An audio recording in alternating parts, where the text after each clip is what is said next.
ንግስት ሱመያ ብልታረጊናሽ የምን አልነበርሽ እንዴ? የሁለት መቶ ሺህ ብሩ ስራችሁ ይሄ ነበረ። አንቺ ያለችው ነሽዋል እንዴ? ንግስት ሱመያ እኔ ታች ከምንም አይነት ጸብ የለብኝም። ቪዲዮ ብቻ ለመስራት ነበር። እውነቴን አንቺ እሱ ትክችኛለሽ። አንቺ ትራሽ ኧረ ያንቺ ሽራሽ ይጥፋ። ሱመያ ፈልገሽ የመጣሽው የየሻታች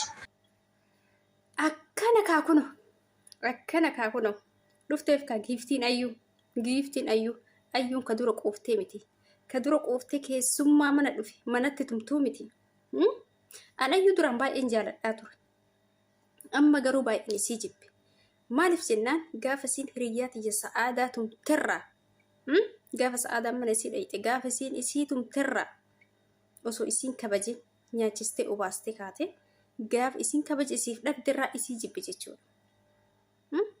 Ayyuun ta hadha nama reebaa turte haga hadha ilkaan dhiirarraa cabsaa turte dubartii irraa mataa buqqisaa turte dubartii dhiitaa turte hadha namni isii hidhiitu lafatti isii hiitee kaasumayyaan tooftaadhaan zadeedhaan akka nama yamanii deebi'ee taatee dagachiistee nama jala keetteet zadeedhaan tooftaadhaan hiitee kaagadi bunee wajjin. Bunii illeen gargaartu ayyuuti. Kanaaf malaan gooteef jechuudha Sumayyaan. Argatanii jirtan bunee dhuuf jala fincooftee jirti. Salphin. Warwaattee jirti kaahunoo ayyuunis lammata maqaa keessin kaasu jetteeni gubataan aariidhaan sanuu keessise akkasitti danfaa. Akkasitti kaameraa afotti isii baastee isii salphisuun hagadha Sumayyaa miskiinaa callisteetuma ijoollee guurrattee gara Yamaniitti deebitee Sumayyaa miidhamtuudha cunqurfamtuudha hin dubbattu jedhaa turre adaa isii sammuu qabdi jechuudha tooftaadhaan malaan isii dhagooteef jechuudha uummata afutti argitanii jirtanii dhugaa baay'ee natti tole ana salphinni kana caalu maaltu jira ani garuu ayyuun eenyuuf harkan kennitiin jenne har'a garuu Sumayyaan harka isii kennachiiftee jirti dhugaa ayyuu sa'idumaafuu harka kennuu didde Sumayyaan harka kennachiiftee jirti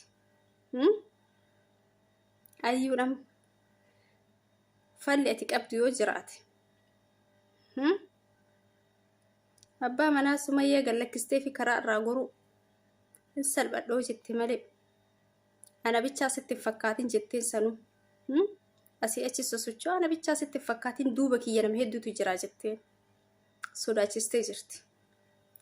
Ayyuu waan onnee fixatte fakkaatti. Ayyuu naasuudhaan guuttamte. Ani garuu baay'ee gammachuun natti dhagame dhugaa. Maaliif Sumayyaanis miskiina haadha ijoolleeti haga har'aatitti. Ayyuun sobaan jechuudha waa hedduu jettee akka sa'idoon isii bira hin deemne godhaa turte jechuudha. Sidaa akka Sumayyaan hinaafuu qabdu isiin hangafa ayyuun garagalii Sumayyaa hinaaftu jechuudha. Akkam sa'idoon isii bira deema akkam sa'idoon daa'ima ofii dhaqee daa'ima isii ilaalaa ka jettu baay'ee hinaafaa turte. Gaafa sa'idoon Yaman deema jedhe baaraan isa soqaa duuba deemaa turte ayyuun akka inni hin deemne dhorkuuf. Sumayyaan hadhaka isaa qeebee isaa biyyaa bahee dhageettee akka innis addaan hin dhorgine. Yoo inni qe'ee jiraate silaa garan qabduu miree gara isii lafa hiituun haa inni qe'ee deemu eeyidee taa inni biyyaa deemu eeyidee gaafa inni lukaan karaa baharaa kutee hubattee eeyideet itti gadi baati jechuudha hiriyyaa isii wajjin. Bakka inni haga gaafa inni jalqaba qalamatii isitti godhee Adaamaa bakka jedhu san achilee dhayxe jechuudha. Sumayyaan aarii hedduu qabdii jechuudha. Aarii hedduu qabdi ganaa waa hedduu iyyaasu itti. Hidhayna wajjumaanuu waanuma hundaafu. Isin warri dubartiin tun laaftu dhaynee jaarsa isiiti heerumnettan dubartiin tamuuyyuu abbaa manaa ofirratti laaftu miti. Of eeggadha. kana beekuu qabdan. Tooftaan isinii gooti, malaan isinii gooti. Akkuma isin humnaan afuufi fiidan kanaa miti hin jarjartu dubartiin qalbii qabdu dubartiin mala beeytu hin jarjartu suutaan ni tasgabboofti. Akka nama hin beekne akka nama sodaatee akka nama mala dhabee taati. Garuu malli isii bira jira, beekumsi isii bira jira, tooftaan isii bira jira. Kana beekaa. Guyyaa eeydi malee hin jarjartu dubartiin jabduu. Jabeenya Sumayyaa argatanii jirtan kun nutti agarsiistee jirti. Gara ammallee waa hedduu yaasuu eddi.